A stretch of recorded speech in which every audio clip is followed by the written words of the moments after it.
فلکیات جس کو ایسٹرونومی کہتے ہیں، علم ارضیات جس کو جیو فزک کہا جاتا ہے، زمین کے معاملات، آسمان کے معاملات جاننے والا اس زمانے میں کوئی نہیں۔ اس وقت قرآن کہہ رہا ہے آسمان و زمین ملے ہوئے تھے، ہم دونوں کو پھاڑ دیے، ہم نے ان دونوں کو پھاڑ دیا اور دونوں کے منہ کو کھول دیا۔ اب کا سائنس کہتا ہے زمین و آسمان کو دیکھنے کے بعد ایسا لگتا ہے کہ یہ گیلیکسی میں ملا ہوا ایک سیارہ تھا اور یہ پھر زمانے کے بدلتے بدلتے آسمان الگ ہو گیا، زمین الگ ہو گئی۔ اب کا سائنس یہ کہتا ہے، اور پھر یہ بند نہیں ہے جیسے ہماری چھت بند ہے، اوپر سے پانی ڈالو تو نیچے کچھ نہیں آئے گا، نیچے کے فرشی بھی بند ہے، نیچے زمین سے کوئی چیز یہاں مسجد میں نہیں نکلے گی۔ سائنس اب یہ کہہ رہا ہے آسمان میں جگہ جگہ سوراخ ہیں، منہ کھلا ہوا ہے، زمین میں بھی جگہ جگہ سوراخ ہیں، دکھنے والے نہیں، یہ کھلا ہوا ہے۔ اس کا مطلب میں بھی سمجھ نہیں پایا تھا، آسمان کھلا ہوا ہے، زمین کھلا ہوا، منہ کھلا ہوا ہے، کیا مطلب؟ کہا کہ اللہ تعالیٰ جب چاہے آسمانوں پر پانی ڈالے تو اپنا منہ کھولتا ہے، بارش برستی ہے، اور زمین کا منہ کھلا ہے، اس کا مطلب یہ ہے تم جہاں پر بھی جتنی گہرائی میں بھی زمین کے بیج ڈالو، اس کا منہ کھلا ہے، وہ سینہ پھاڑ کر باہر آتا ہے۔ اگر زمین بند ہوتی تو کوئی چیز زمین سے باہر نہیں نکلتی، زمین سے کوئی چیز باہر نکلتی ہے، اس کا مطلب ہے کہ ان کے منہ کھلے ہوئے ہیں۔ سائنس نے اب بھی کہا کہ آسمان کا منہ کھلا ہوا ہے، زمین کا منہ کھلا ہوا ہے۔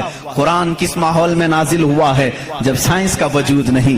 ہاں اگر تم یہ کہتے شاید محمد صلی اللہ تعالی علیہ وسلم بہت بڑے کسی سائنسدان کے شاگرد ہوں گے تو تمہارے تاریخ لکھنے والے ہی تمہارے چہرے پر زناٹے دار تھپڑ ماریں گے، اس لیے کہ وہ رسول اپنی 63 سالہ زندگی میں کبھی کسی کے شاگرد نہیں ہوئے، حتیٰ کہ سید الملائکہ کے بھی وہ شاگرد نہیں ہوئے۔ قرآن یہی کہہ رہا ہے زمین کی پیدائش میں، آسمان کی پیدائش میں میری نشانیاں ہیں۔ عزیزان گرامی اب میں وہ نشانیاں گناؤں، بہت طویل وقت درکار ہے۔ کبھی آپ نے محسوس کیا کہ آسمان اللہ کی نشانی ہے؟ اللہ کی نشانی ہے۔ دیکھیں یہاں سب سے بڑی بات، قرآن میں کئی جگہوں پر یہ بات آئی ہے افلا تتدبرون، افلا یتدبرون، افلا تعقلون، افلا تتفکرون۔ اس کا مطلب ہوتا ہے کیوں تم غور و فکر نہیں کرتے، کیوں تم سوچتے نہیں، کیوں تم تحقیق نہیں کرتے، ریسرچ نہیں کرتے؟ رب تعالیٰ بار بار یہ فرما رہا ہے۔ یہ کس کے لیے ہے؟ میں ان لوگوں کے لیے کہتا ہوں جو ایک خدا کو چھوڑ کر کروڑوں کے سامنے جھک رہے ہیں۔ میں ان سے کہتا ہوں تم سوچتے کیوں نہیں؟ کون ہے تمہیں پیدا کیا ہے؟ کون ہے جو تمہیں بنایا ہے؟ قرآن دعوت دے رہا ہے ان کو سوچنے کی۔ میرا یقین یہ کہتا ہے جو بھی انسان اس کائنات میں ہے اللہ نے اسے اتنی عقل ضرور عطا کی ہے کہ اگر وہ سوچنے پر آ جائے تو اپنے رب تک ضرور پہنچے گا۔ اگر وہ غور و فکر کرنے پر آ جائے تو جھوٹے خداؤں کو چھوڑ دے گا۔ ایک صحابی ہیں حضور صلی اللہ تعالی علیہ وسلم پر ایمان لانے کے بعد وہ کہتے ہیں حضور ایام جہالت میں ہمارے سے 2 ایسے معاملات ہوئے، ایک واقعہ یاد کرتا ہوں تو رونا آتا ہے اور ایک واقعہ یاد کرتا ہوں تو ہنسی آتی ہے۔ جہالت میں ہم کچھ ایسے کام کرتے تھے اسلام لانے سے پہلے کہ ایک واقعہ ایسا ہے کہ ہم رو پڑتے ہیں یاد آتی ہے تو، اور ایک واقعہ ایسا ہے کہ وہ یاد آتی ہے تو ہنس پڑتے ہیں۔ حضور نے پوچھا وہ دونوں کیا ہیں؟ سبحان اللہ۔ انہوں نے کہا جہالت میں جب ہمارے گھر بیٹی پیدا ہوتی تو ہم اس کا گلا مروڑ کر دفن کر دیتے تھے۔ ہم نے اپنے ہاتھوں سے کئی بچیوں کو دفن کیا، وہ جب بھی یاد آتا ہے تو رو پڑتے ہیں، رونا آتا ہے۔ ہنسی کس بات پر آتی ہے؟ وہ کہتے ہیں ہم جب سفر پر نکلتے تھے تو ہمارے جو خدا ہوتے تھے ان کو آٹے کا بنا لیتے تھے، ہم ویسے تو مٹی کا بناتے ہیں اور پھر پانی میں ڈبوتے ہیں۔ ان کی ذریت آج بھی موجود ہے۔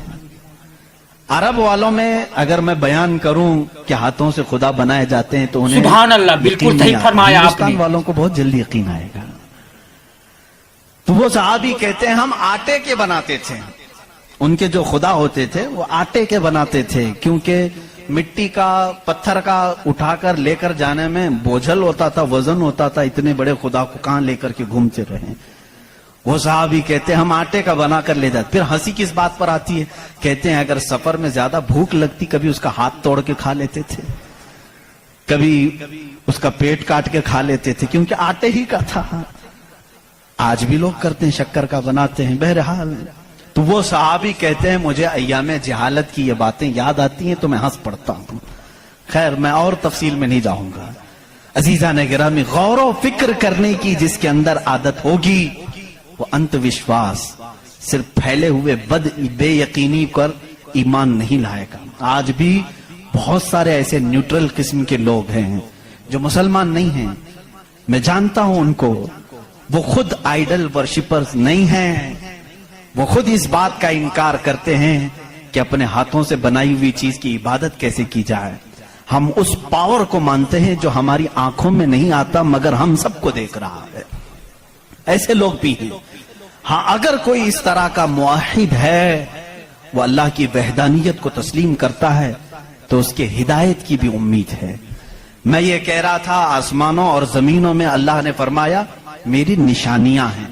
غور و فکر کرنا چاہیے. نشانی کیسے؟ پوری دنیا کے بہت ترقی یافتہ سائنس سے میرا یہ چیلنج ہے، میری یہ بات کا یہ چیلنج ہے. بہت تم نے ترقی کی لیکن ایک ایسی چھت بنا کر کے دکھاؤ جس کا کوئی پلر نہ ہو.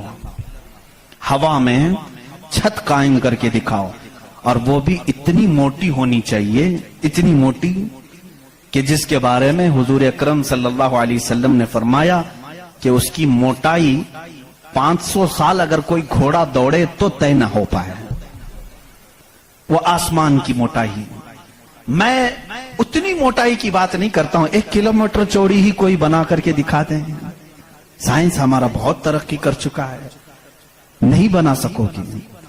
لیکن کائنات کی اس پوری زمین پر اللہ رب العزت نے ایک چھت ہمارے سروں پر رکھی ہے، اور سب کو معلوم ہے وہ چھت کیسی ہے، بغیر پلر والی. کہیں اس کو ستون دیکھا آپ نے؟ اللہ الذی رفع السماوات بغیر عمد ترونہا. قرآن کہتا ہے وہ اللہ ہی ہے جس نے بغیر ستون کے آسمانوں کو بنایا، اور تم بھی اس کو دیکھ رہے ہو. قرآن چیلنج کر رہا ہے، تم بھی اسے دیکھ رہے ہو. اور حیرت کی بات یہ ہے ہمارے پلر والی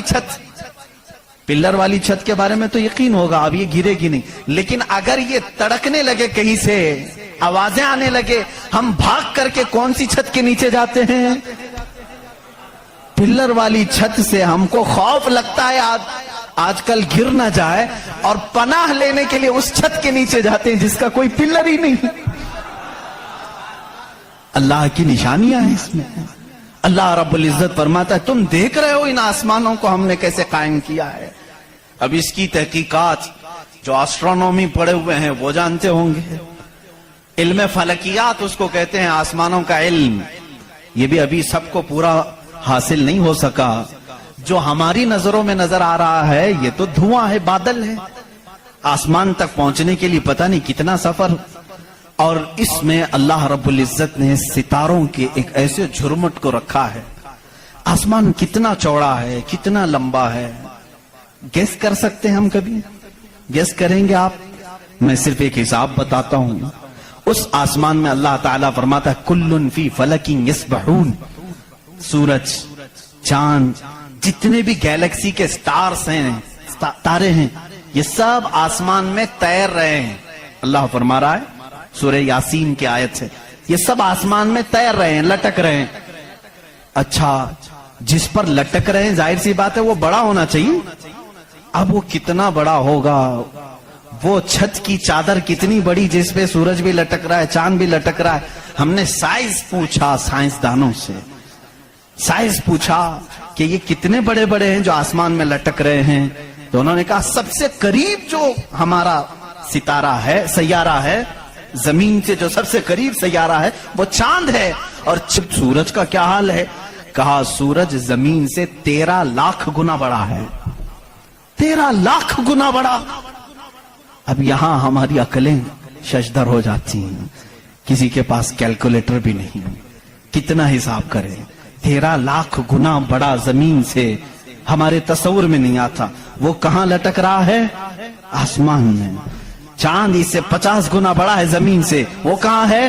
آسمان میں. اچھا اتنا ہی نہیں، یہ گیلیکسی کے اندر سورج سے 50 گنا بڑے اتنے سیارے ہیں کہ جن میں سے صرف ابھی 40% کا دریافت کی جا چکی ہے. باقی 60% ابھی تک سائنسدانوں کو پتہ ہی نہیں. سورج سے 50 گنا بڑے سیارے اور موجود ہیں. پوچھا یہ سب کہاں ہے؟ یہ بھی آسمان میں ہیں. اسی لیے میرے مولا نے فرمایا بے شک آسمانوں کی پیدائش میں اس کی بڑی نشانیاں ہیں. اب میرے عزیزو آؤ، تمہیں اپنے گھر کی چھت ڈالنے کے لیے کتنے دن لگتے ہیں، کتنے ورکر لگتے ہیں، کتنے مزدور لگتے ہیں، کیا کیا اس کے لیے سامان لگتے ہیں، یہ سب تمہیں معلوم ہے جنہوں نے چھتیں ڈالی. اب اتنی بڑی چھت جس نے قائم کی ہے، جس میں لاکھوں گنا بڑا زمین سے سورج بھی ہے، چاند بھی ہے، گیلیکسی کے اور سٹارز ہیں، وہ خدا فرما رہا ہے آسمان کو، زمین کو کس طرح سے اس نے بنایا. قرآن میں ہے صرف 6 دن میں ان دونوں کی پیدائش ہوئی ہے. اس سے بھی بلکہ اللہ تعالیٰ فرماتا وَجَعَلَ الْأَرْضَ فِي يَوْمَيْنِ، اللہ نے زمین کو 2 دن میں پیدا فرمایا، آسمان کو. اور اس میں جتنی سجاوٹ ہے، سجاوٹ کیا ہے؟ یہ پورے سمندر کو رب فرما رہا ہے وہ زمین کی زینت ہے. جتنے درخت ہیں وہ زمین کی زینت ہیں. اور آسمان کی زینت کیا ہے؟ چاند ہے، سورج ہے، ستارے ہیں. یہ سب 4 دن میں بنے. کل 6 دن میں ان کی پیدائش ہوئی ہے. کل 6 دن میں ان کی پیدائش ہوئی ہے. میاں ہماری دکان نہیں بنتی 6 دن میں. اور وہ خالق کائنات فرما رہا ہے 6 دن میں اس پوری کائنات کے زمین و آسمان کی پیدائش ہوئی. تو کیا یہ اللہ رب العزت کی نشانیاں نہیں ہیں؟ غور و فکر، تدبر. میں اگر سنی ہوئی باتوں پر یقین نہیں آتا کچھ لوگوں کو، کیونکہ وہ سائنس کے ماحول میں آج جی رہے ہیں، وہ ہر بات سائنس کی یقین کے ساتھ مان لیتے ہیں. میں ان سے ہی کہتا ہوں اپنے سائنسدان آقاؤں سے پوچھیں کہ اس زمین کا حجم کتنا بڑا ہے، آخر یہ ٹھہری کیسے ہے اتنے دن تک، یا اب تک قائم کیسے ہے، یہ ہلتی کیوں نہیں ہے. اچھا اس کے بعد رب تعالیٰ فرماتا ہے ہم نے اس زمین کو پانی پر بچھایا ہے. اے اللہ تیرے عجائب قدرت عجیب در عجیب ہیں، کتنے عجیب ہیں. آپ سے میں کہتا ہوں حوض میں یا مسجد کا بھی حوض ہے، جاؤ ایک چادر اس کے اوپر بچھاؤ، ٹاول لے کر کے بچھاؤ، کتنی دیر تک وہ پانی پر کھڑا رہے گا. ٹاول، چادر، اس کی موٹائی کتنی ہے؟ بہت پتلی سی ہے، وہ میں آئے گی، لیکن وہ آپ کے اس پانی پر ٹھہر نہیں سکتی. اگر آپ کہیں موٹی چیز میں بچھاؤں، موٹی چیز بچھا کر کے دکھاؤ کتنی دیر وہ رک سکے گی؟ نہیں رک سکے گی. اور یہ اللہ نے قرآن میں فرمایا ہم نے پانی پر زمین کو بچھایا. اور اس کا انکار سائنس بھی نہیں کر رہی ہے. سائنس بھی یہی کہتی ہے زمین کو جتنی جگہ سے کھودا جائے پانی ہی ہے. ہم بھی تو جب بورول جو نکالتے ہیں زمین کو کھودنے کے بعد پانی آتا ہے. اب پانی پر اس زمین کو بچھایا رب تبارک و تعالیٰ نے. کتنا وزن یہ اٹھائی ہوئی ہے، کتنا وزن اٹھائی ہوئی ہے. سب سے بڑا وزن تو ان مشرکین کا ہے جو اس رب کو نہیں مانتے. یہ دھرتی کا بوجھ ان کو کہتے ہیں، یہ سب کو اٹھائی ہوئی ہے. پتہ نہیں کتنے کروڑوں ٹن اس پر وزن ہے یہ، لیکن کبھی بھی ہلتی ہوئی نظر نہیں آتی. لیکن اس کو بھی قرآن میں اللہ فرما رہا ہے ہم نے اس زمین کو ہلنے سے روکنے کے لیے جگہ جگہ پر پہاڑوں کو میخ بنا کر گاڑ دیا. والجبال اوتادا، اور پہاڑوں کو ہم نے میخ بنا کر گاڑ دیا ہے. اب اس کی تحقیق اس زمانے میں نے اپنے پڑھنے کے زمانے میں اس کی ایک تحقیق اپنے استاد کے پاس پڑھی تھی. صفا مروہ کے بارے میں اختلاف چل رہا تھا. سعودی یہودی حکومت نے صفا مروہ کو پوری طور پر ختم کرنے کی ناپاک کوشش کی اور الگ سے انہوں نے مسعی بنایا صحیح کرنے کا. تو اختلاف علماء میں تھا کہ انہوں نے زیادہ چوڑا کر دیا. اسی زمانے میں یہ تحقیق ہوئی پہاڑ جو ہے اس کا وجود زمین پر کیسا ہوتا ہے. ان سعودیوں نے کہا پہاڑ ایسا اوپر شیپ میں ایسا ہوتا ہے، ٹرائنگل ہوتا ہے، اوپر سے کونا ہوتا ہے، نیچے چوڑا ہوتا ہے. ان سعودیوں نے کہا نیچے بھی یہ جڑیں چھوڑتا ہے، پھیلتا ہوا جاتا ہے، جیسے درخت اوپر ہوتا ہے اور نیچے اس کی جڑیں پھیلی ہوئی ہوتی ہیں. تو انہوں نے کہا نیچے بھی وہ پہاڑ کا حصہ ہے، اس لیے ہم نے بازو میں بھی راستہ بنایا تاکہ صفا مروہ کی صحیح اگر ہو رہی ہے تو وہ پہاڑوں کے بیچ میں ہی ہو رہی ہے.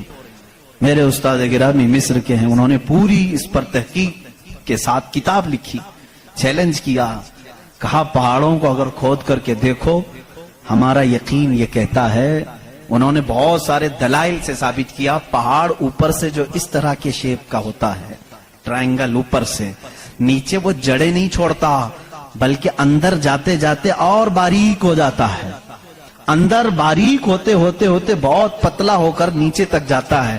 میں نے پوچھا نیچے کتنی اندر تک ہے؟ انہوں نے کہا جو پہاڑ تمہیں اوپر دکھ رہے ہیں یہ پہاڑ کا 1% ہے، باقی 99% پورا نیچے ہوتا ہے۔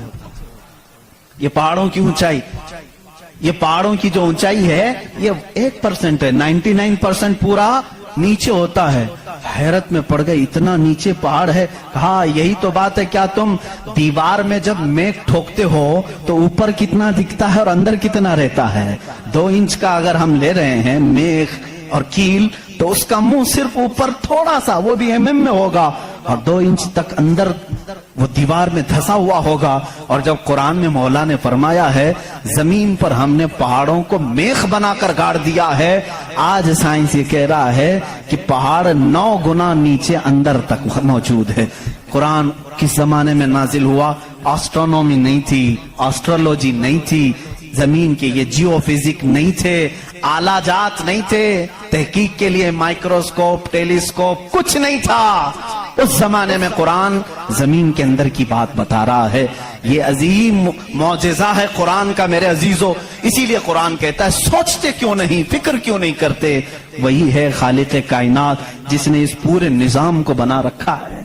یہ اتنی نہیں ہے، یہ جو زمینوں میں نظر آ رہی ہیں ان کی تحقیقات کرتے کرتے کئی لوگوں کی زندگیاں ختم ہو گئی۔ کچھ چاند کی تحقیق پر چلے، کچھ سورج کی تحقیق پر چلے، کچھ زمین کی تحقیق پر چلے۔ انسانوں کو بھی اللہ نے یہ علم دیا ہے، یہ عقل دیا ہے۔ یہ جو سائنسدان اپنی تحقیق کر رہے ہیں یہ کبھی یہ نہ سمجھیں کہ یہ ہماری مارے ہوئے تیر ہیں، بلکہ اللہ اپنے بندوں کو خود اتنی سمجھ بوجھ دیتا ہے کہ وہ اس کی نشانیوں کی کھوج لگائیں اور کائنات کو بتائیں کہ کوئی تو ہے جو طاقت اسے چلا رہی ہے، کوئی تو ہے نظام جو اس کی پرورش کر رہا ہے۔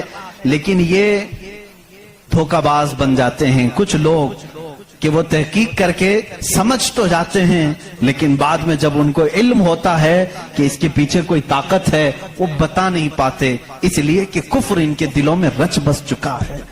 آپ کو ایک اور سائنس کے اسٹوڈنٹس کے لیے بھی یہ بات ہے، آپ کو معلوم ہے یہ ستارے جو ہیں، سیارے ہیں، یہ اپنی عمر مکمل کر کے، ابھی ابھی کی بات ہے یہ، سائنس ایک بڑے سائنسدان نے اور ناسا کے لوگوں نے بھی جو خلا پہ جاتے ہیں، اسپیس پہ، ان لوگوں نے یہ بات پیش کی کہ ستارے جتنے بھی ہیں گیلیکسی میں اس میں سے کچھ کی عمر ہزاروں سال کی ہوتی ہے، لاکھوں سال کی ہوتی ہے۔ جب ان کی عمر مکمل ہوتی ہے تو یہ ایک جگہ جا کر کے ٹوٹ جاتے ہیں، داخل ہو جاتے ہیں، جن کو بلیک ہول کہا جاتا ہے۔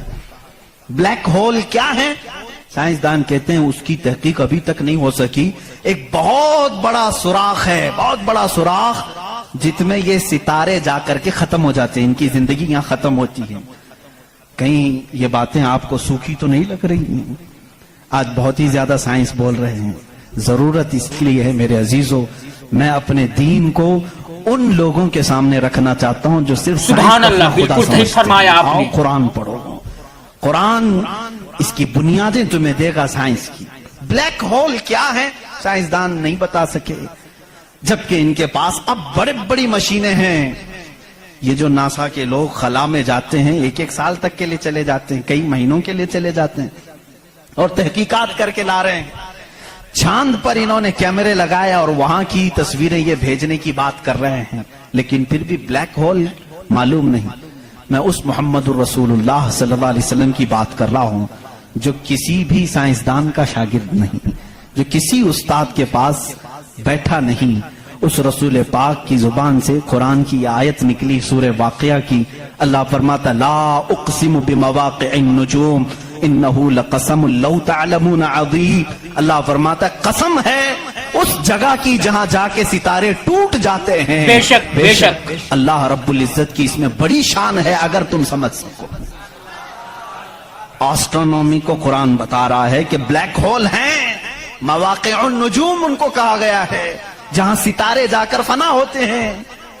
عزیزان گرامی، یہ تکلیف صرف ہماری ہے کہ ہم نے قرآن عظیم کو اس لیول کے اعتبار سے پڑھا نہیں، سائنس کے لیے جو لوگ MBBS کر رہے ہوں گے یا پھر انجینئر بن رہے ہوں گے، ان سے بھی میں یہ دعوت دیتا ہوں کہ قرآن کو بھی کبھی اس اینگل سے پڑھ کر کے دیکھو، اس کی نشانیاں اتنی عظیم ہیں. میں سمجھتا ہوں کہ تمہیں پھر کہیں ادھر ادھر منہ مارنے کی ضرورت نہیں، معرفت خداوندی اسی سے حاصل ہو جائے گی. سبحان اللہ، اللہ اکبر. غور و فکر کرو، تمہیں اسی سے اللہ رب العزت کی معرفت حاصل ہو جائے گی. کوئی تو ہے خالق. امام اعظم ابو حنیفہ رحمۃ اللہ تعالی علیہ کے پاس ایک دہریہ، اس زمانے کے بھی جو ایتھیسٹ ہوتے ہیں، ایتھیسٹ سمجھتے ہیں، ایک نیا یہ چلا ہوا، نیا نہیں ہے، پرانے ہی ہے، نام نیا لگتا ہے، ملحد ہیں یہ. ایتھیزم بہت سارے لوگ وہ اپنے دین، اپنا ریلیجین کے جگہ پر یہ لکھتے ہیں، آپ دیکھ لینا ان کو. ایتھیزم، آپ مسلم لکھتے ہیں، کچھ لوگ ہندوازم لکھتے ہیں، کچھ لوگ کرسچینٹی کہتے ہیں. سبحان اللہ، بالکل صحیح فرمایا آپ نے. لیکن کچھ ہیں جو ایتھیزم، ایتھیسٹ ہیں. ایتھیسٹ کا مطلب کوئی خدا نہیں، کوئی دین نہیں، کوئی مذہب نہیں. یہ بیچارے آوارہ لوگ ہیں، یہ لاوارث لوگ ہیں جو اس طرح سے کہہ رہے ہیں. اب ان کی بات میں آپ کو بتاؤں. ایتھیزم، اس طرح کا ایک ایتھیسٹ امام اعظم ابو حنیفہ کے پاس آیا. اس نے کہا خدا ہے؟ تم بار بار خدا کی بات کرتے ہو. مجھے تو نہیں لگتا، کوئی نہیں ہے. اگر ہے تو دکھتا کیوں نہیں؟ بہت ساری چیزیں ہیں ایسی آپ نے سمجھایا جو دکھتی نہیں لیکن ہے، بہت ساری چیزیں. اس نے کہا ایسی کوئی چیز نہیں ہے جو ہے اور دکھتی نہیں. آپ نے اس کو ایک تماچا لگایا، ڈھیلا اٹھا کر کے مار دیا. اس نے کہا میں سوال کیا، تم نے مار دیا. کہا کیا ہوا مارا؟ کہا درد ہو رہا ہے. کہاں ہے درد؟ اب ہو رہا ہے، دکھتا نہیں ہے لیکن احساس ہے. بہت ساری چیزیں ایسی ہیں جو دکھتی نہیں ہے لیکن ہے، ان کا وجود ہے. بہرحال آپ نے اس کو جواب کیا دیا؟ کہا سنو، میرے ساتھ آج ایک بڑا عجیب واقعہ پیش آیا. میں سمندر کے کنارے گیا تھا، میں نے دیکھا ایک کشتی کو، اور وہ کشتی کی تعجب خیز بات یہ تھی کہ وہ اکیلے چل رہی ہے، کوئی نہیں چلا رہا. سامان خود سے وہ لاد لیتی ہے اپنے اوپر اور چل پڑتی ہے سیدھے راستے پر. پھر تھوڑی دیر کے بعد ساحل پر آتی ہے اور اپنا سامان خود ہی اتارتی ہے. پھر جیسے ہی وقت ہوتا ہے پھر چل پڑتی ہے. کوئی کشتی بان نہیں، کوئی ملا نہیں، کوئی کیپٹن نہیں اس کے اندر، سواری بھی نہیں، خود سے سب چل رہی ہے. یہ اس دور میں امام اعظم کہہ رہے ہیں جب الیکٹرانک دور نہیں تھا.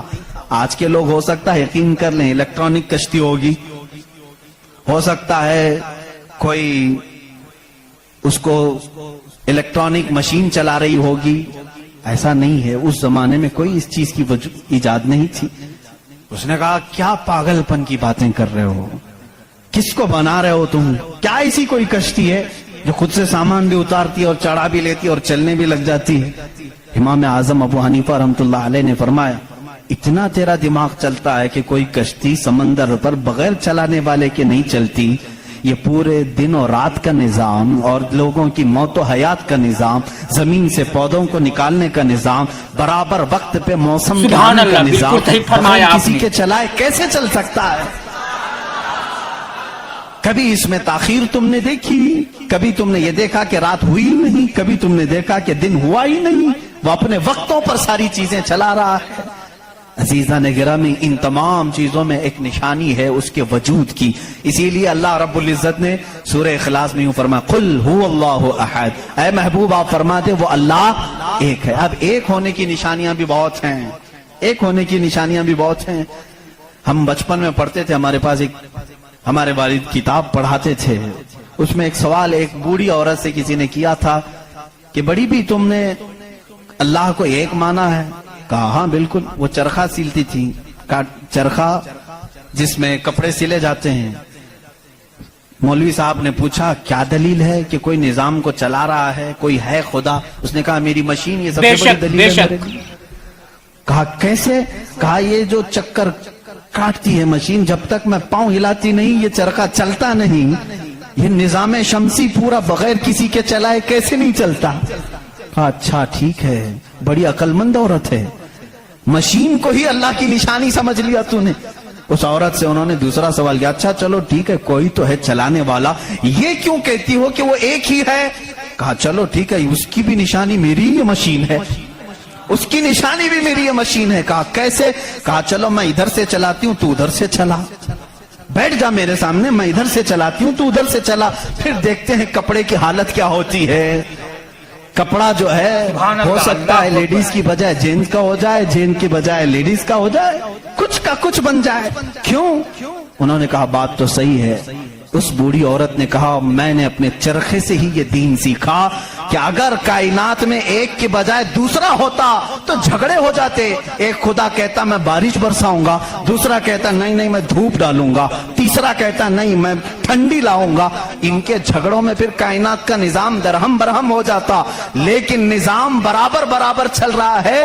اس بات کی دلالت ہے کہ چلانے والے سبحان اللہ, بالکل صحیح فرمایا آپ نے. تو نہیں ہے, ایک ہی ہے. اگر دو ہوتے, اسی کو اللہ نے قرآن میں فرمایا لو کان فیہما آلہۃ الا اللہ لفسدتا. اگر زمین و آسمان میں دو خدا ہوتے اللہ کے علاوہ, رب فرما رہا ہے ضرور اس میں فساد ہو جاتا, ضرور فساد ہو جاتا. اس لیے کہ ایک جو عقل سے ہمارے درمیان ہم نے دیکھا ہے جو چلا سکتا ہے, وہ دو لوگ نہیں چلاتے. دو لوگوں کی ذہنیت الگ ہو جاتی. اب اس کو فلسفے میں آئیں گے, جس کو فلسفی کہتے ہیں. یہ بھی ایک علم ہے. فلسفی لوگوں کے دماغ کے اعتبار سے بھی ہم نے اس کو ثابت کیا. اگر دو ہیں, پہلی بات آپ کے دماغ میں یہ ہونا چاہیے کہ خدا وہ ہے جو کسی کا محتاج نہیں. اتنی بات تسلیم کرتے ہو, جو کسی کا محتاج نہیں.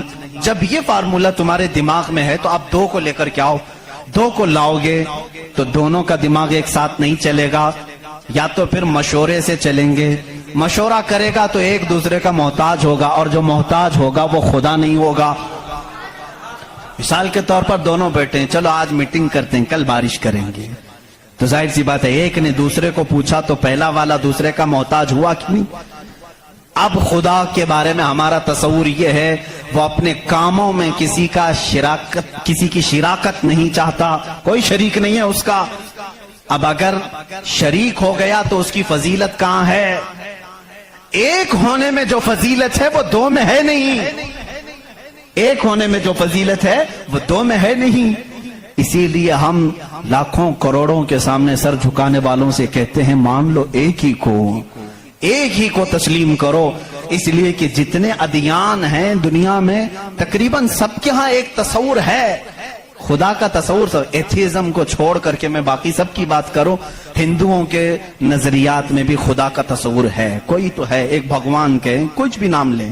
عیسائیوں کے مذہب میں یہی ہمارے رب ذوالجلال کا تصور ہے, خدا کا وہ بھی یقین کرتے ہیں.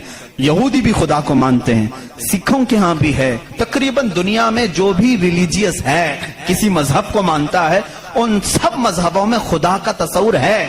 لیکن اب یہ جھگڑا ہے کہ ماننے میں سبحان اللہ, خدا بالکل کون صحیح نہیں فرمایا ہے. آپ نے.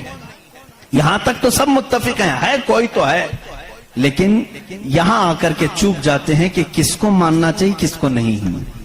اسی لیے میرے عزیزوں, اسلام نے وہ نشانیاں رب ذوالجلال کے واحد ہونے کی اور اس کے طاقتور ہونے کی رکھی ہیں جس کو آج تک دنیا انکار نہیں کر سکی, اور قرآن کے اس معجزے کو آج تک کوئی چیلنج نہیں کر سکا.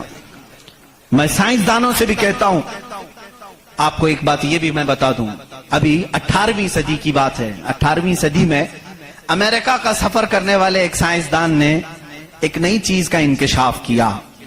اٹلانٹک اوشین میں یا سمندر کے ایک حصے میں ایک ایسی جگہ ہے جو بالکل ہی ڈارک ہے, ڈارک سپیس اس کو کہتے ہیں. یعنی وہاں روشنی بالکل نہیں, سورج کی ایک کرن بھی وہاں نہیں آتی, اتنا وہاں پر, اتنی وہاں تاریخ. بے شک, بے شک. 18ویں صدی میں, یعنی آج سے 200 سال پہلے کی بات ہے. اس نے انکشاف کیا, دنیا کو بتایا میں نے ایک ایسی جگہ دیکھی, بہت ہی ڈارک ہے, بہت اندھیرا ہے. وہ جب واپس آیا تو علماء ربانیین نے سورہ نور کی قرآنی آیتیں پڑھی. اللہ فرماتا ہے کہ اذا اخرج یدہ لم یکد یراہ ومن لم یجعل اللہ لہ نورا فما لہ من نور. اللہ فرماتا ہے ہم نے کائنات میں ایک ایسی جگہ رکھی ہے کہ اس پہ اندھیریوں پر اندھیریاں ہیں, اگر تم ہاتھ بھی نکالو گے تو ہاتھ بھی نظر نہیں آئے گا, ہاتھ بھی نظر نہیں آئے گا. یہ کہاں کا, یہ علم البحر جس کو کہتے ہیں, سمندروں کا علم رکھنے والا, سبحان اللہ, اللہ جو پوری زندگی سمندروں کی کھوج میں لگا دیا, وہ لا کر کے بتایا. اس نے سوچا میں بہت بڑا تیر مارا ہوں, لیکن جب بتایا قرآن پڑھنے والوں نے کہ یہ تو قرآن میں ہے، اللہ فرما رہا ہے ایک ڈارک سپیس ہے کائنات میں جہاں تم ہاتھ بھی نکالو گے تو نہیں نظر آئے گا، اتنا ڈارک ہے، وہ سٹپٹا گیا، پریشان ہوا، میں اس کی تحقیق کروں گا، یہ قرآن میں آئی کیسے بات؟ سب سے پہلا دنیا کا میں انکشاف کرنے والا ہوں، میں اس کو سب کو بتانے والا ہوں، پہلا فرسٹ آدمی میں ہوں، یہ پہلے سے کہاں سے آ گئی قرآن؟ سبحان اللہ، وہی دو بالکل باتیں صحیح میں فرمایا بتاتا ہوں آپ نے۔ میرے عزیزو، اس کو بھی یہی جھٹکا لگا کہ یہ قرآن اس زمانے میں نازل ہوا جب سائنس کا وجود نہیں تھا، اور اس پر نازل ہوا جس کو دنیا میں کسی نے سکھایا نہیں تھا۔ بعد میں پھر اس نے یہ سوچا شاید ہو سکتا ہے پروفیٹ محمد صلی اللہ علیہ وسلم سمندروں کا سفر بہت کرتے ہوں گے، ان کے سمندروں کے سفر میں شاید کبھی یہ جگہ آ گئی ہوگی، اس لیے انہوں نے اپنے من سے قرآن میں یہ لکھ دیا ہوگا، اس نے یہ نتیجہ نکالا۔ لیکن دوسرے ہی دن اسے پھر بڑا جھٹکا یہ لگا کہ جب سیرت مصطفیٰ پڑھا اس نے، اللہ اکبر، حضور کی 63 سالہ زندگی میں آپ نے ایک مرتبہ بھی سمندر کا سفر کیا ہی نہیں۔ یہ بہت بڑا جھٹکا لگا کہ وہ محمد صلی اللہ علیہ وسلم کبھی پوری زندگی میں سمندر کا سفر کیے ہی نہیں۔ میرے عزیزو، اس بات میں غلط فہمی میں نہ آنا کہ وہ سمندروں کو نہیں جانتے تھے، وہ معراج کا سفر کرنے والا رسول سمندروں کو ضرور جانتا ہے، لیکن یہ حکمت الہی تھی کہ کبھی سمندر کے سفر کرنے کا اتفاق نہیں ہوا۔ اب اسے جھٹکے بھر جھٹکا یہ لگا جو کبھی سمندر کو گیا ہی نہیں، وہ اگر اٹلانٹک اوشین میں موجود ڈارک سپیس کو بتاتا ہے تو ضرور وہ اپنے پیٹ سے نہیں بتا رہا ہے، وہی اس کو بتایا ہوگا جس نے ڈارک سپیس بنایا ہے۔ یہی اللہ رب العزت کے وحدانیت کی نشانیاں ہیں، اس کے وجود کی نشانیاں ہیں۔ قرآن پڑھو، اس میں بہت ساری چیزیں، جنہوں نے یہ انکشاف کیا کہ کچھ سمندروں میں ایسے اللہ رب العزت نے بنایا ہے، وہ بھی آپ کو مل جائیں گے۔ دو سمندر ملتے ہیں اور دونوں کا رنگ الگ ہے، ایک سمندر نیلا ہے، ایک سمندر پیلا ہے، دونوں کا ٹیسٹ بھی الگ ہے، ادھر کا میٹھا ادھر کا کھارا نمکین ہے، لیکن وہ بہت دور تک ملتے ہوئے جاتے ہیں، لیکن اس کا پانی اس میں نہیں آتا، اس کا پانی اس میں نہیں آتا۔ کیوں نہیں آتا؟ اللہ فرماتا مرج البحرین یلتقیان، مرج البحرین یلتقیان بینہما برزخ لا یبغیان فبأی آلاء ربکما تکذبان۔ اس رب ذوالجلال نے فرمایا ہم نے دو سمندروں کو بہایا ہے، دیکھنے والوں کو ایسا لگتا ہے کہ یہ مل گئے ہیں، لیکن ہم نے اس میں نہ دکھنے والی ایک ایسی دیوار بنائی ہے کہ اس کا پانی اس میں نہیں ملتا، اس کا پانی اس میں نہیں ملتا۔ یہ بھی کون سے رسول کی زبان سے اللہ تعالیٰ بتا رہا ہے لوگوں کو جو رسول کبھی سمندر کا سفر کیا ہی نہیں؟ اس رسول کی زبان سے اللہ نے دو سمندروں کے ملنے کی بات کی۔ سائنسدانوں، اب تو تمہیں ماننا ہی چاہیے کہ قرآن رسول کا اپنا بیان کیا ہوا کلام نہیں ہے، اسی کا یہ کلام ہے جس نے سمندروں کو اس طرح پیدا کیا۔ کائنات میں بہت ساری چیزیں ہیں میرے عزیزو، قرآن اللہ رب العزت کا یہ کلام اتنی ہی نہیں، یہ تو بڑی بڑی نشانیاں میں نے کہا، اگر اس کی معرفت، اس کی کھوج میں لگ جاؤ گے تو زندگی تمام ہو جائے گی۔ میں تو کہتا ہوں اللہ نے ایک بات یہ بھی فرمائی ہے تمہارے لیے، وَفِي أَنفُسِكُمْ أَفَلَا تُبْصِرُونَ۔ اللہ فرما رہا ہے تم ادھر ادھر نشانیاں ڈھونڈ رہے ہو، ہم نے تمہاری ذات میں اپنی نشانیاں رکھی ہیں، تم نہیں دیکھتے؟ بے شک بے شک، تمہاری ذات میں ہماری نشانیاں ہیں، تم نہیں دیکھتے؟ اتنی نشانیاں ہیں، اس کے لیے آپ کو کئی علوم پڑھنے کی ضرورت ہے۔ ظاہر سی بات ہے انسان کے ایک ایک پارٹ پر جو ریسرچ کرتا ہے وہ اپنے وقت کا ایک بڑا ڈاکٹر بنتا ہے۔ خالی صرف دل پر جس نے ریسرچ کیا وہ کارڈیالوجی ہے، جو صرف کڈنی پر ریسرچ کیا وہ نیفرولوجی ہے، اور جو صرف رگوں کو دیکھا ہے وہ نیورولوجی ہے۔ پارٹ پارٹ پر انہوں نے پوری زندگیاں ختم کی، پورے انسان کو پڑھا کس نے؟ آج کون پڑھا ہے؟ اسی لیے امام اعظم ابو حنیفہ رحمۃ اللہ علیہ نے فرمایا من عرف نفسہ فقد عرف ربہ، جس نے صرف اپنی ذات کو پہچان لیا وہ اپنے رب کو پہچان لے گا۔ تمہارے جسم میں جس طرح کی چیزیں اللہ نے بنائی، ڈاکٹر سے جا کر کے پوچھو کہ ہمارے جسم کے اندر کا جو نظام ہے، ایک بار جو نس کٹ گئی 1000 ڈاکٹر مل کر کے وہ نس نہیں قائم کر پاتے. یہ رگوں کا سلسلہ ایسا ہے. اور فرمایا گیا، بلکہ تحقیقات بتاتی ہیں ہمارے جسم کے اندر موجود یہ نسوں کو، رگوں کو نکال کر کے اگر بچھا دیا جائے کئی 1000 کلومیٹر لمبی ہو جائیں گی.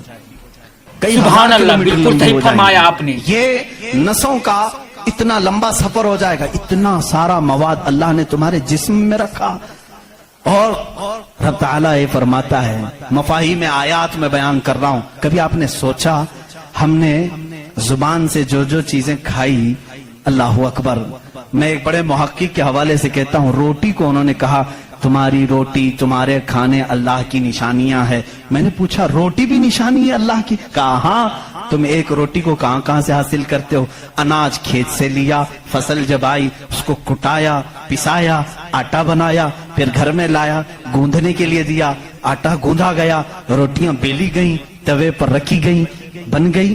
کتنی منزلوں سے گزری، کھیت سے آئی، پسائی میں گئی، گندھائی میں گئی، پکائی میں گئی. اب اس کے بعد ریڈی ہو کر تمہارے برتن میں آئی.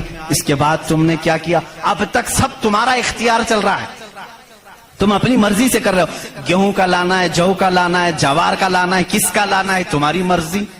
آٹے سے کتنا گوندنا ہے، نرم گوندنا ہے، موٹا گوندنا ہے، تمہاری مرضی. روٹی موٹی پکانی ہے، پتلی پکانی ہے، تمہاری مرضی. روٹی پک جانے کے بعد 4 ٹکڑے کرنے، 5 ٹکڑے، 2 ٹکڑے، تمہاری مرضی.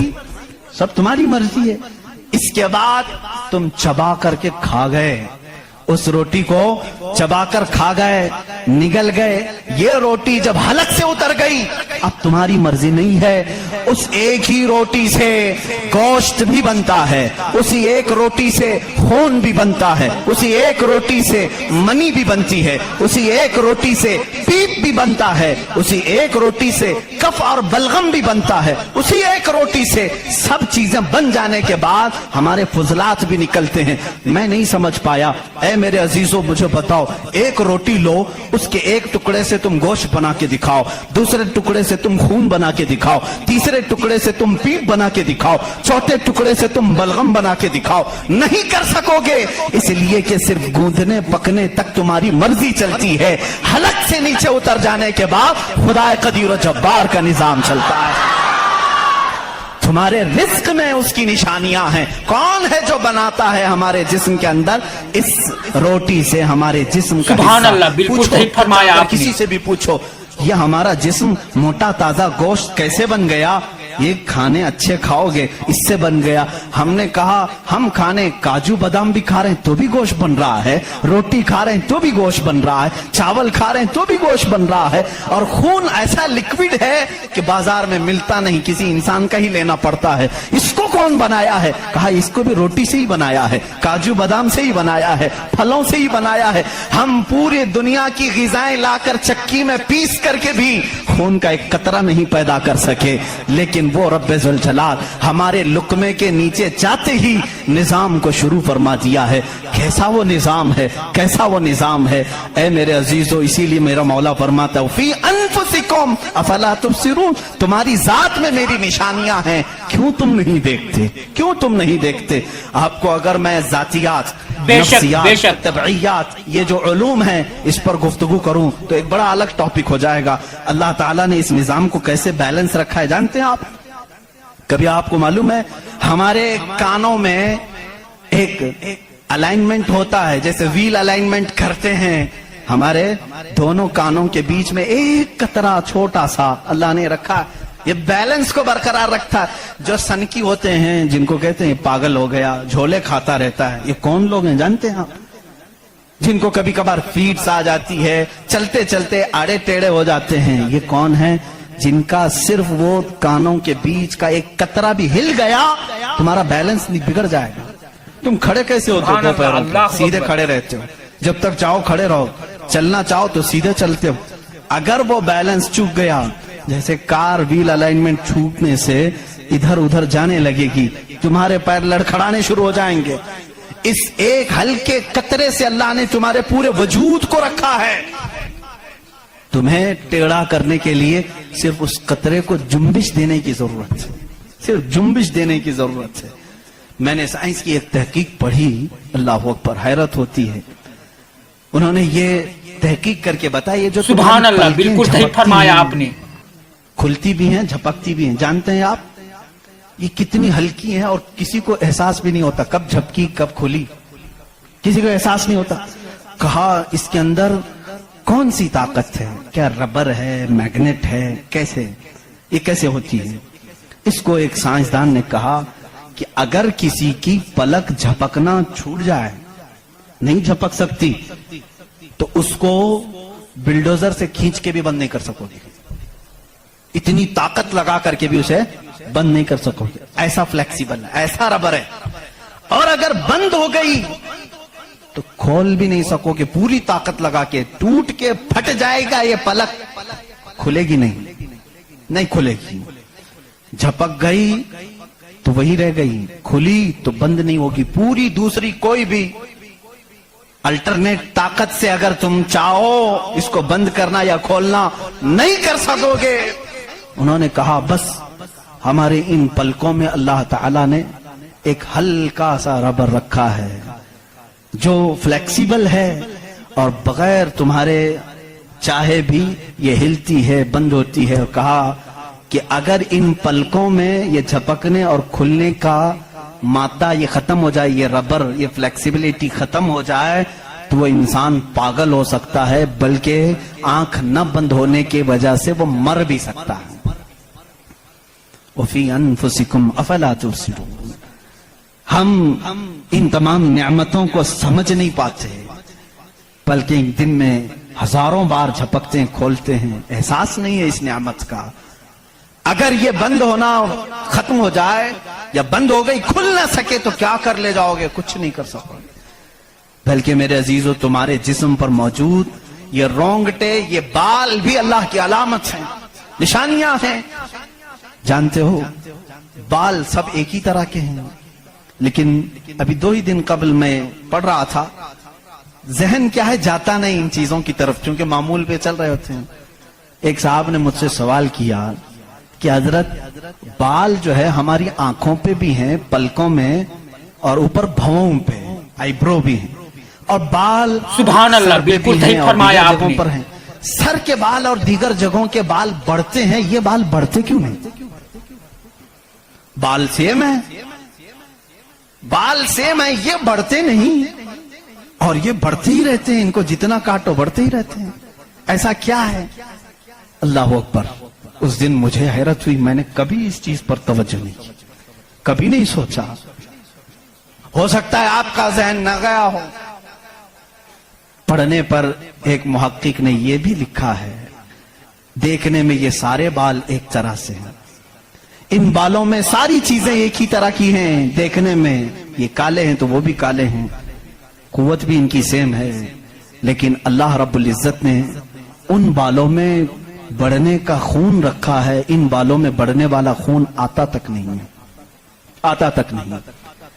عزیزان گرامی، بے شک بے اس شک کی یہ نشانیاں ہیں بہت ساری. اس کی تحقیقات پھر کسی موقع پر میں عرض کروں. اور پیٹ کے اندر موجود چیزیں جو اپنا نظام خود بخود چلا رہی ہیں، نہیں چلا سکو گے، نہیں چلا سکو گے.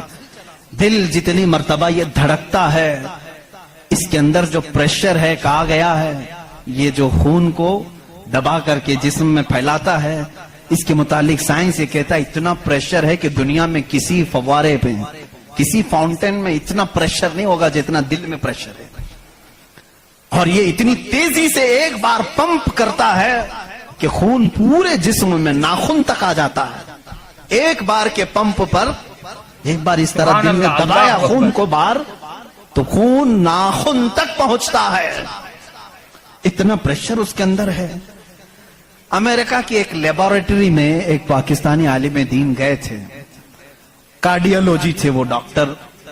وہ ایک عالم کو لے کر کے گئے، اور کارڈیالوجی نہیں، ریڈیالوجی بھی غالباً کچھ ہے، جس میں آوازیں سننے کا آلہ ہوتا ہے، ایک مشین ہوتی ہے جسم کے اندر حرکت کرنے والی ہر آواز کو اس میں سنا جا سکتا ہے. پلک آپ جھپکتے ہیں، سبحان اللہ، بالکل صحیح فرمایا آپ نے. کیسی ہوتی ہے. تو انہوں نے کہا آج چلیے لیبارٹری میں میں آپ کو بتاتا ہوں کہ دل کی آواز، ہم تو یہاں ہاتھ رکھتے ہیں تو دھک دھک دھک کی آواز آتی ہے. تو انہوں نے کہا ہم آپ کو اس سے سناتے ہیں. ایئر فون لگائے گئے، بڑی بڑی مشینیں تھی، ہلکی سی بھی وہاں پر ہوا بھی آتی تو اس کی زور آواز آتی ہے. وہ ایک لیب ہے. یہ عالم دین کہتے ہیں میں نے سنا دل کی آواز. میں نے پوچھا اس ڈاکٹر سے کہ آپ کے ہاں ہر آواز کا نام لکھا گیا ہے، دل جو آواز کرتا ہے اس کا کیا نام ہے آپ کے یہاں؟ کہتے ہیں دل جو ہے لپ لپ لپ لپ یہ آواز کرتا ہے. سائنس میں یہ لکھا گیا ہے. اور مسکرا ہے، کہا تھوڑی سی خطا ہو گئی، بلکہ دل کہتا ہے رب رب رب رب. ہر انسان کا دل جو دھڑکنے کی آواز آتی ہے مشینوں سے انہوں نے خود سنا. ہاں ہو سکتا ہے کچھ توتلے لوگ ہوتے ہیں را کو لا کہہ جاتے ہیں، ہو سکتا ہے تمہیں لپ لپ لپ سنائی دیا ہو، مگر میرا ایمان یہ کہتا ہے ہر دل رب رب رب ہی کہتا ہے. جو اس کو دھڑکن دیا ہے اگر وہ دل اسے یاد نہ کرے. عزیزان گرامی، کائنات کی بہت ساری چیزیں اس کی نشانیاں ہیں. سمندروں میں اس کی نشانیاں ہیں. آپ کو معلوم ہے سمندروں کا علم البحر جن کو معلوم ہے، جو غوطے لگاتے ہیں وہ کہتے ہیں زمین پر جتنی مخلوقات ہے اس کے 10 گنا زیادہ مخلوقات سمندروں میں موجود ہیں. سمندروں میں یہاں جتنے کیڑے دیکھ رہے ہو، کتنے مکوڑے دیکھ رہے ہو، یہاں جتنے قسم کی مخلوقات آپ دیکھ رہے ہیں اس کے 10 گنا زیادہ مخلوقات سمندروں کے اندر ہے. کون ہے جو ان کے رزق کا انتظام کرتا ہے؟ کون ہے ان کی پرورش پر؟ سمندروں کا علم الگ ہے. کہتے ہیں ہم اندر جاتے ہیں تو اس کے اندر اتنی چیزیں کہ ہر بار نئی چیزیں دکھتی ہیں. اور انہوں نے کہا کہ کئی لاکھ قسم کی مچھلیاں گن لی گئیں، لیکن ہر بار غوطہ لگاتے ہیں تو پھر نئے رنگ کی مچھلی نظر آتی ہے. ان کو رنگ دیتا کون ہے اس کے اندر؟ عزیزان گرامی، سمندروں کے علم میں لوگوں نے کہا اس کی گہرائیوں میں کیا کیا موجود ہے. کچھ باتیں تو عقل تسلیم کرتی ہیں، جیسے آپ کو میں نے کہا سمندر میں مچھلیاں ہیں، اندر پیڑ پودے بھی ہیں، آپ سب سبحان اللہ، بالکل صحیح فرمایا آپ نے. مخلوقات ہیں، ہاں ہوتے ہوں گے، سب ہوتے ہوں گے، لیکن ایک قرآن کے فرامین تفاسیر میں یہ کہا گیا ہے سمندر کے اندر آگ بھی ہے. اب کہاں سے تسلیم کرو گے؟ سمندر کے اندر آگ ہے، کیسے تسلیم کرو گے؟ ظاہر سی بات ہے تم انکار کرو گے. پانی اور آگ ہو ہی نہیں سکتا، اور وہ بھی پانی ہلکا پھلکا پانی نہیں، سمندر کا جوشیلا پانی. اور یہاں پر اسلام میں یہ باتیں کہی گئی ہیں کہ سمندر کے اندر آگ ہے. لیکن یہ دنیا کو اس وقت نظر آ گیا جب سونامی آئی تھی. انڈونیشیا میں جو ساحل پر سونامی کی لہریں جنہوں نے دیکھی، جس کی رفتار 2000 کلومیٹر پر آر تھی، 2000 کلومیٹر پر آر کی رفتار سے وہ پانی چل رہا تھا، اور اس کی ہائٹ جو موجوں کی وہ 200 فٹ اونچی تھی. 200 فٹ اونچی لہریں بے شک 1000 کلومیٹر پر آر کی رفتار سے جب جا رہی تھی تو مشاہدہ کرنے والوں نے یہ کہا جب وہ لہریں چلتی تھی تو پیچھے آگ کے شعلے نکلتے تھے. سمندر میں آگ کے شعلے نکلتے تھے. آج سائنس اس بات کو تسلیم کر چکا ہے سمندر میں کئی ایسے پہاڑ ہیں جو آتش فشاں ہیں، جن کو وولکینو کہا جاتا ہے. آگ اگلنے والے پہاڑ ہیں، آگ اگلنے والے پہاڑ ہیں. وہ کئی مہینوں میں اور سالوں میں اپنے اندر موجود آگ کو باہر اگلتے ہیں تو سمندر میں طغیانی آ جاتی ہے، سمندر کے اندر موجوں کی بھنور آ جاتی ہے. یہ تمام چیزیں آج سائنس کہہ رہا ہے، میرا مولا قرآن میں اس چیز کو بیان فرما رہا ہے. جبکہ پھر میں آپ کو بتا رہا ہوں قرآن اس ماحول میں اترا جب سائنس نہیں تھا، اور اس رسول پر اترا جو سمندروں کا سفر نہیں کیا تھا. اللہ تبارک و تعالیٰ نے پہاڑوں کے علم کے متعلق قرآن میں بیان فرمایا، ستاروں کے علم کے متعلق، سمندروں کے علم کے متعلق، زمین کا یہ جیو فزک ہو، آسٹرونومی ہو، ستاروں کا آسٹرولوجی ہو، علم الفلکیات ہو، اس کے بعد نباتات، یہ پیڑ پودوں کے علم کے لیے بھی قرآن موجود ہے. اللہ رب العزت سبحان اللہ، بالکل صحیح فرمایا آپ نے. ان کے جوڑ بنائے گئے. آج دنیا یہ کہہ رہی ہے کہ ایک پیڑ کو دوسرے پیڑ سے لگاتے ہیں تو پھل اچھے آتے ہیں، پھل اچھے آتے ہیں. یہ حدیث پاک میں ملتا ہے. مدینہ طیبہ میں کلمی کرتے تھے صحابہ اس وقت کھجوروں کی. عزیزان گرامی، پیڑ پودوں کی جب تحقیقات ہوتی ہیں تو تو اب اس پر بھی سائنس حیران ہے کہ ہم نے پھولوں کو دیکھا، یہ پھول جب کھلتے ہیں تو اس میں اچانک آ کر کے پینٹ کون کر جاتا ہے، یہ رنگ کون ڈالتا ہے؟ ہم نے درختوں کو ہرا ہی دیکھا ہے، ہرے ہی ہوتے ہیں، لیکن جب پھول نکلتے ہیں تو یہ رنگ آتا کہاں سے ہے؟ اس کی تحقیق کرتے کرتے ڈالیوں کو لوگوں نے چیر دیا، پتوں کو پھاڑ دیا، لیکن پھول کا رنگ پورے درخت میں کہیں نہیں پایا، کہیں نہیں پایا۔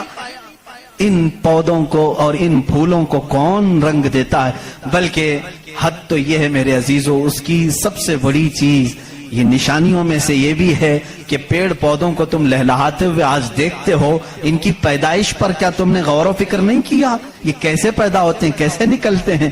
اللہ اکبر!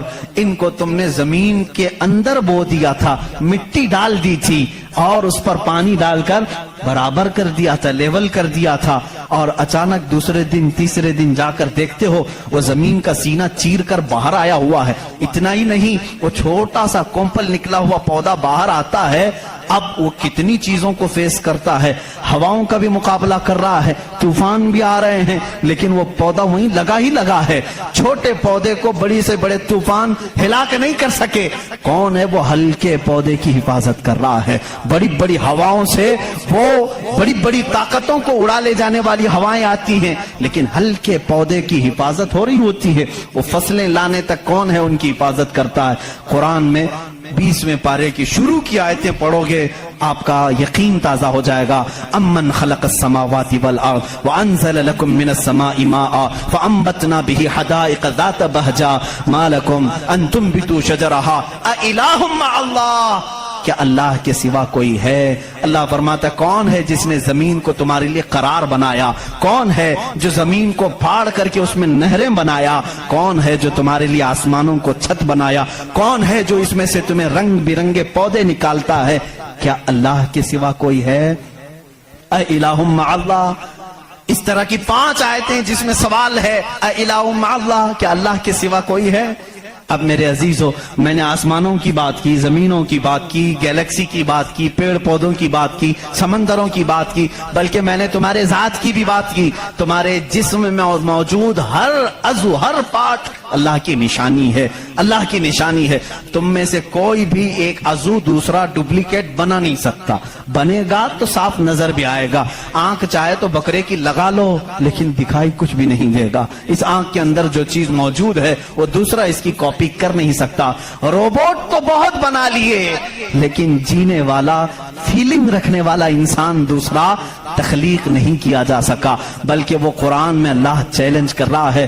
تم تو انسانوں کے ابھی یہ کہہ رہے ہیں کہ جنین بنائے جا رہے ہیں، یعنی ہم ڈپلیکیٹ انسان بنانے کی کوشش کر رہے ہیں، یہودی اس پر ریسرچ کر رہے ہیں، لیکن مولا تو فرما رہا ہے کہ یہ ایک مکھی بھی بنا نہیں سکیں گے۔ 17ویں پارے کا آخری صفحہ ہے جس میں رب تبارک و تعالیٰ فرماتا ہے کہ لن يخلقوا ذبابا ولو اجتمعوا له، یہ سارے کے سارے مل کر کے ایک مکھی نہیں بنا سکیں گے۔ ضعف الطالب والمطلوب، یہ کتنے ہی کمزور قسم کے لوگ ہیں جو دوسری تخلیق کی بات کر رہے ہیں۔ اسی لیے میرے عزیز ہو، جب کوئی بنا نہیں سکتا، اسی لیے اسلام نے کہا اپنے ہاتھوں سے بھی کوئی جسم نہ بناؤ، اس لیے کہ تم خدا بننے کی کوشش کر رہے ہو۔ بنانا کسی کے جسم کو صرف کام ہے، اللہ کا کام ہے۔ اپنے